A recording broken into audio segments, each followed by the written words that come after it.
దేవాలయంలో అయినా ఇలా వీడియోలు బయటపడ్డ చైర్మన్ గా ఉన్న దాఖలాలు ఉన్నాయా అని అడుగుతున్నా. ఎంత నీచం అండి. అసలు అందరూ కూడా టీటీడీలో ఒక చిన్న పదవి వచ్చినా కూడా అది వాళ్ళ పూర్వజన్మ సుకృతం, వాళ్ళ అదృష్టంగా భావిస్తారు. అలాంటిది సాక్షాత్తు టీటీడీ బోర్డు చైర్మన్ గా పదవి వస్తే ఈరోజు బిఆర్ నాయుడు గారు చైర్మన్ గా ఎక్కడైనా ఆయన ప్రవర్తించాడా? ఆయన భాషలో గాని, ఆయన బాడీ లాంగ్వేజ్ లో గాని, ఆయన చేసే పనుల్లో గాని ఎక్కడైనా ఒక హుందాతనం గాని, ఒక గౌరవం గాని ఉందా అని అడుగుతున్నాను. ఆయన ఎప్పుడూ కూడా టీటీడీ బోర్డు చైర్మన్ గా వ్యవహరించరు. ఆయన ఆ రోజు నుంచి ఈ రోజు వరకు TV5 బిఆర్ నాయుడు గానే వ్యవహరిస్తున్నాడు. ఎందుకు నేను ఇలా అంటున్నానంటే, కొండ మీద కూర్చొని వెంకటేశ్వర స్వామి, పద్మావతి అమ్మవారి ఫోటోలు వెనక పెట్టుకొని ముందర ప్రెస్ మీట్ పెట్టుకొని ఎంత అహంకారంతో, ఎంత తలతిక్కగా, ఎంత కేర్లెస్ గా, ఎంత చులకనగా, ఎంత నీచంగా మాట్లాడతారో ఆయన ప్రెస్ మీట్లు అన్నీ ఒకసారి మనం వేసుకొని చూస్తే మీ అందరికీ కూడా అర్థమవుతుంది. ఎందుకంటే ఆయన TV5 బిఆర్ నాయుడుగా ఉన్నప్పుడు ఆయన ఎట్ట మాట్లాడినా ఎవరు పట్టించుకోరు. కానీ ఒక టీటీడీ బోర్డు చైర్మన్ అయిన తర్వాత ఆయనకి హుందాగా ఉండాలి, హుందాగా మాట్లాడాలి, పాలిటిక్స్ కి దూరంగా ఉండాలన్న ఇంగిత జ్ఞానం లేకపోవడం అనేది చాలా దురదృష్టకరం. ఎందుకంటే కొండ మీద బిఆర్ నాయుడు చైర్మన్ గా అడుగుపెట్టిన తర్వాత ఎన్ని జరగాలో అన్ని జరిగాయి. ఆయన ఎలా రియాక్ట్ అయ్యారో మనం అందరం కూడా చూసాం. ఎందుకంటే గతంలో ఎంతో మంది చైర్మన్ గా పనిచేసినప్పుడు ఇలాంటి అపశృతులు ఎప్పుడు కూడా జరగలేదు. కానీ ఈరోజు బిఆర్ నాయుడు చైర్మన్ అయిన తర్వాత ఒక్కొక్కటిగా చూడండి, గోవులు దాదాపుగా 100 గోవులు చనిపోయినాయి. ప్రెస్ మీట్ పెడతాడు, ఏ వయసు అయిపోతే చనిపోవా? ఇదేనా ఒక చైర్మన్ మాట్లాడాల్సిన మాటలు? వయసు అయిపోయి 100 ఆవులు వెంటనే చనిపోతాయా? మీ చేతగానితనం వల్ల చనిపోయినాయి. మీరు వాటిని సరిగ్గా సంరక్షించకపోవడం వల్ల, ఆ తప్పు చేసిన వాళ్ళ మీద మీరు ఎటువంటి చర్యలు తీసుకోకపోవడం వల్ల వెంటనే అన్ని ఆవులు చనిపోయినాయి. అసలు ఒక ఆవు అయితే ఏకంగా గోశాల నుంచి బయటకు వచ్చి రైల్వే ట్రాక్ లో ట్రైన్ గుద్ది చనిపోయింది.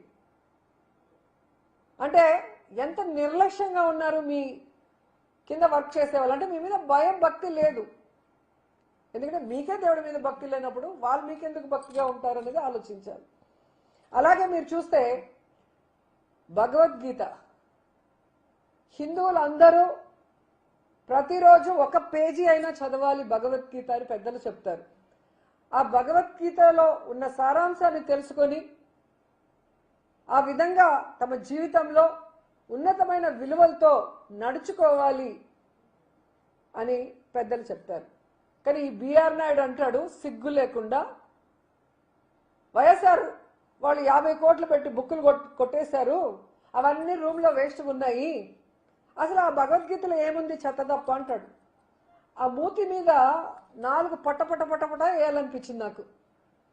ఎందుకంటే అలాంటి వాడు TV5లో అసభ్యమైన వాటిని చూపించే మెంటాలిటీ ఉన్నవాడికి, అవి చూసే మెంటాలిటీ ఉన్నవాడికి, అవి చేసే మెంటాలిటీ ఉన్నవాడికి భగవద్గీత గొప్పదనం, భగవద్గీతలో ఉన్న సారాంశం ఎలా అర్థమవుతుంది? అందుకే దాంట్లో ఏమి లేదు చెత్త అంటున్నాడు. దీని మీద ఖచ్చితంగా హిందువులందరూ కూడా తిరగబడాలి. ముఖ్యంగా బీజేపీ వాళ్ళు, ధార్మిక సంస్థల వాళ్ళు, సంఘాల వాళ్ళు, అలాగే హిందూ సంఘాలు కూడా ఈ బిఆర్ నాయుడు మాట్లాడే మాటలకి స్పందించాలి, బుద్ధి చెప్పాలని కూడా నేను కోరుకుంటున్నాను. ఎందుకంటే మన హిందూయిజాన్ని, మన ధర్మాన్ని, మన భగవంతుణ్ణి, అలాగే మన భగవద్గీతని చులకనగా మాట్లాడే ఇలాంటి వ్యక్తికి టీటీడీ బోర్డు చైర్మన్ గా ఉండే అర్హత ఉందా? అలాంటి వాడిని వెంటనే రాజీనామా చేయించి మెడ పట్టుకొని గెంటేయాలని కూడా వీళ్ళందరినీ కోరుకుంటున్నాను. ఈరోజు ఒక వీడియో రిలీజ్ అయింది. బిఆర్ నాయుడు ప్రెస్ మీట్లే చూడండి, అది నిజమా కాదో మీకే అర్థమవుతుంది. ఎందుకంటే ఆయన కోసం చాలా మంది ఆడవాళ్ళు తెగ మాట్లాడుతున్నారు. కొంతమంది అయితే ఏకంగా ఆయన్ని సమర్థించేస్తున్నారు పొలిటికల్ నాయకులు. ఆయన ప్రెస్ మీట్ చూస్తేనే మీకు అర్థమైపోతుంది అది నిజమా కాదా అని. ఆయన మీద ఏఐ చేసి బ్యాడ్ చేయాల్సినంత అవసరం ఎవరికి కూడా లేదు. ఆయన అంత గొప్ప వ్యక్తి కూడా కాదనేది తెలుసుకోవాలి. రెండవది, ఆయన మాట్లాడిన మాటల్లో ఆ వీడియోలో తప్పే ఉంది. ఆ వీడియోలో ఉన్న ఆవిడ మాకు 25-30 సంవత్సరాలుగా మా అందరికీ ఒక మంచి రిలేషన్షిప్ ఉంది. వాళ్ళ ఇంట్లో వాళ్ళు కంప్లైంట్ చేశారా లేదా మా ఆవిడ కంప్లైంట్ చేసిందా, మీకేంటి బాధ? ఇలా మాట్లాడినప్పుడు అది ప్రజల విజ్ఞతకే వదిలేస్తున్నాను.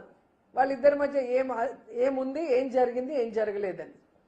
ఎందుకంటే ఈరోజు ఆ వీడియోలు బయటకు వచ్చాయి అంటే ఒకటి ఆమెనా బయట పెట్టాలి, లేదా వాళ్ళ ఇంట్లో పనిచేసే వాళ్ళైనా బయట పెట్టాలి. వేరే వాళ్ళు పోయి వాళ్ళ ఇంట్లో కెమెరా పెట్టి తీసేంత అవకాశం ఉంటుందా? అది ఒకసారి మీ అందరూ కూడా ఆలోచించాలి.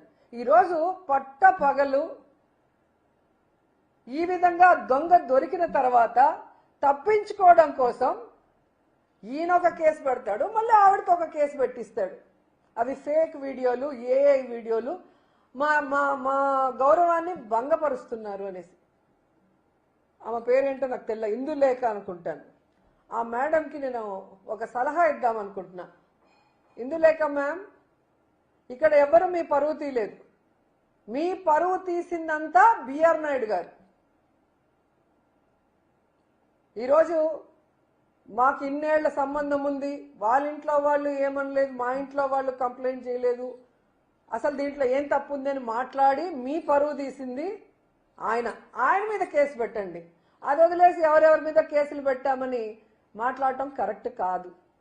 రెండోది, మీరు చూస్తే ఈరోజు ఇందులేఖ గారు 2019లోనే లెటర్ రాసినట్టుగా మీరు టీవీ మీడియాలో చూశారు, సోషల్ మీడియాలో అంతా కూడా. అది తెలుగుదేశం పార్టీ ఆఫీస్కి డైరెక్ట్గా చంద్రబాబు నాయుడుకి, లోకేష్కి రాశారు. మరి నిజం లేకపోతే మీరెందుకు లెటర్ రాశారు మేడం? అది మీ లెటర్ కానప్పుడు ఆ లెటర్ని మీద ఎంక్వైరీ చేయమనండి. ఆ లెటర్ అందిందా లేదా చంద్రబాబు నాయుడు చెప్పాలి, ఆ లెటర్ రాశారా లేదా ఇందులేఖ మేడం చెప్పాలి.